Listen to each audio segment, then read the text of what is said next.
Hi everyone, I'm David. Welcome back to this channel. Before we dive into today's analysis of SpaceX, please take a moment to share, like, and subscribe to the channel. Imagine buying Amazon before anyone believed cloud computing would become its biggest business, or buying Nvidia before AI changed the world. Today, I believe investors may be making the exact same mistake with SpaceX. Because almost everyone still thinks SpaceX is a rocket company, it isn't. The rockets simply build the infrastructure for something much bigger, a business that could eventually generate hundreds of billions of dollars every year. Let's ask one simple question. What is SpaceX actually selling? Most people answer rocket launches. Wrong. Rocket launches account for only part of the story. The real product is global connectivity. Think about this. Every Falcon 9 launch doesn't just put satellites into orbit. It expands the world's largest private broadband network. Every launch increases network capacity. Every satellite supports more paying customers. Every new customer pays every month. That's recurring cash flow. That's how trillion-dollar companies are built. Today, Starlink has over 10 million subscribers across more than 160 countries, supported by roughly 10,000 satellites in orbit. No competitor comes close to that scale today. Public disclosures also show Starlink has become the largest contributor to SpaceX's commercial revenue. Now imagine where this goes. The global telecommunications industry generates well over $2 trillion in annual revenue.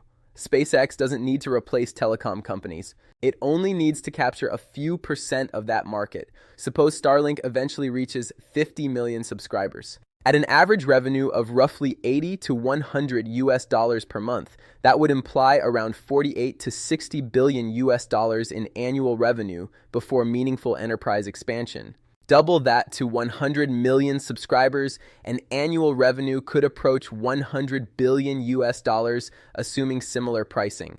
These are illustrative scenarios rather than company forecasts, but they show why investors focus so heavily on subscriber growth. That's before airlines, before ships, before mining, before governments, before direct-to-cell mobile services. Now ask yourself, how does Amazon's Project Kuiper catch up? It doesn't just need satellites, it needs rockets, launch capacity, ground stations, spectrum, software, customer terminals, manufacturing, and years of deployment. SpaceX already owns nearly the entire value chain. That gives it a structural cost advantage that few infrastructure companies have ever enjoyed. Then comes the business almost nobody values properly. Starshield. The war in Ukraine showed the world something new. Future wars will depend on space, communications, missile warning, drone coordination, battlefield AI. Governments around the world are increasing investment in these capabilities. If Starshield develops into a major defense platform, its earnings potential could be massive. Now imagine launch costs falling by another 90% if Starship achieves its long-term design goals. That changes everything, not just for SpaceX, for the entire global economy. When transportation costs collapse, entirely new industries become viable. Large-scale satellite manufacturing, space-based manufacturing, lunar logistics, commercial research, space tourism. These opportunities are difficult to quantify today, but represent a massive frontier.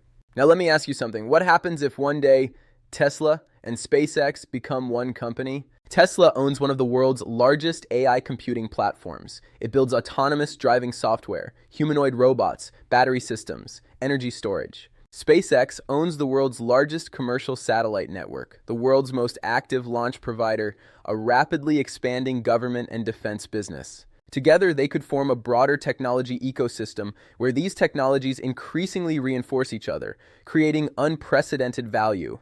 The market often values companies based on what they earn today. The greatest investments are usually made by recognizing what they could earn tomorrow.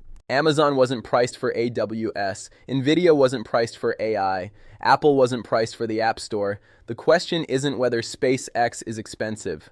The question is whether investors are looking at SpaceX or at the foundations of entirely new industries.